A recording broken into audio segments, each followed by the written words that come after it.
Halo semuanya, bertemu lagi dengan Miss Muti. Apakah ikan cupang kalian sudah siap berkembang biak?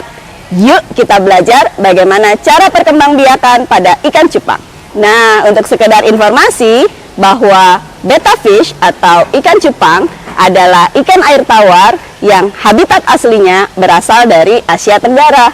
Dan kita juga patut berbangga karena kita juga memiliki ikan cupang asli Indonesia yang bernama Betta chanoides. Nah, Betta chanoides ini habitat aslinya di Sungai Mahakam dekat Pampam, Kalimantan Timur. Kita sekarang memasuki pada persiapan perkembangbiakan ikan cupang. Ingat bahwa ikan cupang memiliki sifat yang agresif. Untuk itu, apa yang harus dipersiapkan? Tahapan yang pertama adalah spot breeding. Untuk spot breeding tidak perlu area yang luas, cukup menggunakan tempat ini saja.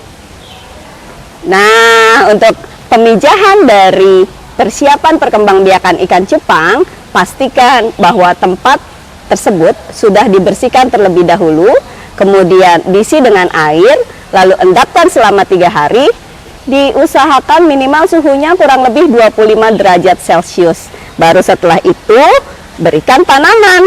Nah, tim-tim guru sudah mempersiapkan tanaman eceng gondok, di mana tanaman ini tidak hanya penghias saja, tetapi sebagai tempat untuk berlindung ikan cupang ketika dia merasa takut, atau tempat untuk mereka bisa melakukan perkawinan. Dan yang pasti Tuhan menciptakan eceng gondok ini adalah sebagai simbiosis mutualisme, di mana akarnya dapat mengambil kotoran dari si ikan cupang sebagai sumber untuk tanaman tersebut melakukan fotosintesis.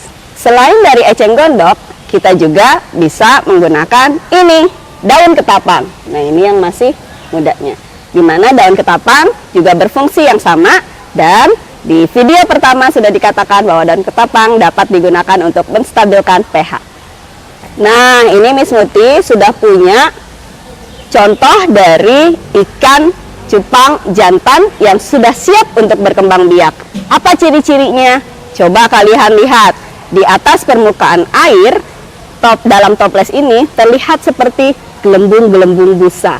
Nah, gelembung-gelembung busa ini berfungsi untuk menyimpan nanti si calon anak atau telur tersimpan di dalam gelembung busa ini sebagai keamanannya. Nah, jika sudah siap, berarti kita tinggal pilih. Ini Miss Muti ada 2 ikan betina yang akan siap Miss Muti kawinkan. Yang mana ya yang mau Miss Muti kawinkan? Cap cip cup cap cip cup. Ini. Tetapi apakah langsung kita mengawinkan si jantan dengan betina begitu saja? Tidak. Ada hal yang harus kalian ingat, bahwa ikan cupang agak pemilih karena mereka harus memiliki rasa ketertarikan satu sama lain untuk bisa melakukan perkawinan. Nah, ini Miss Muti hanya simulasi saja bagaimana mengawinkan antara cupang jantan dengan cupang betina. Nah, cupang jantan tadi kan pemijahan sudah disiapkan. Jangan lupa kalau setelah 3 hari diendapkan airnya, diberikan tanaman, kemudian baru kita masukkan ikan jantan ke dalam tempat pemijahan. Nah, di tempat pemijahan ini, si ikan jantan ketika dia sudah siap berkembang biak, dia akan mengeluarkan busa-busa, gelembung busa seperti yang sudah tadi Miss Muti contohkan. Nah, ketika itu sudah terjadi, baru kita pilih si betinanya. Nah, lalu apa yang dilakukan? Apakah langsung dituang seperti ini di tempat pemijahan? Tidak ya, Miss Muti simulasikan saja ketika Miss Muti ingin memperkenalkan antara cupang jantan dengan cupang betina. Penasaran ya? Yuk kita lihat. Nah, seperti ini, letakkan dengan tempat-tempatnya saja. Nah, sekalian nanti tinggal melihat apakah ada ketertarikan antara ikan cupang jantan dengan ikan cupang betina. Kebetulan nih ikan cupang jantannya sedang ngumpet ya.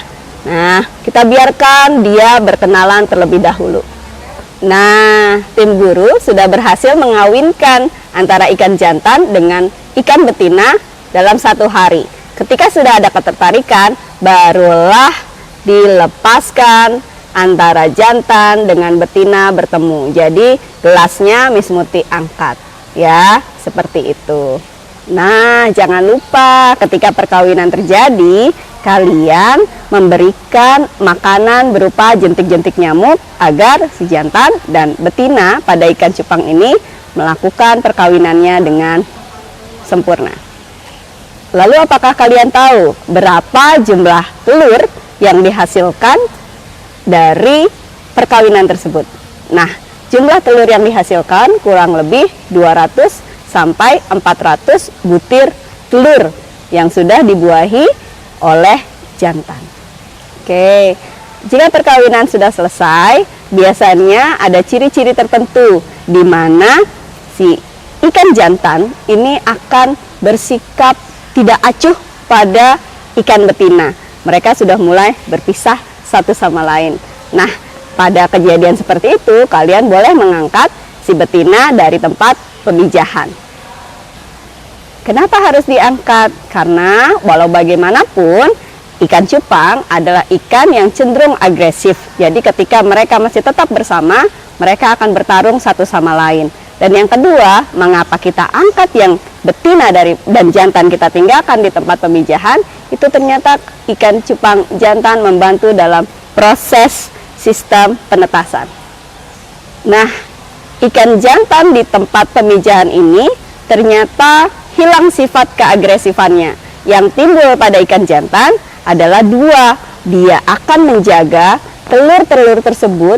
Ketika telur-telur tersebut umpamanya jatuh ke dalam dasar kolam, maka ikan jantan akan memungutinya dan kembali menempati pada sarang-sarang telur yang sudah disiapkan. Atau yang kedua, ketika telur-telur tersebut sudah menetas dan anak dari ikan cupang belum bisa berenang dengan sempurna, ketika dia mulai tenggelam ke dasar, maka si ikan jantan akan membantu kembali mengangkat anak tersebut untuk kembali ke permukaan. Nah, keren kan? Untuk itu, kalian jangan lupa menjaga agar ikan jantan bisa menjaga telur-telurnya hingga menetas dengan baik. Jangan lupa diberi makan, ya.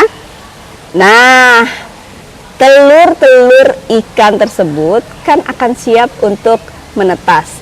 Bagaimana prosesnya?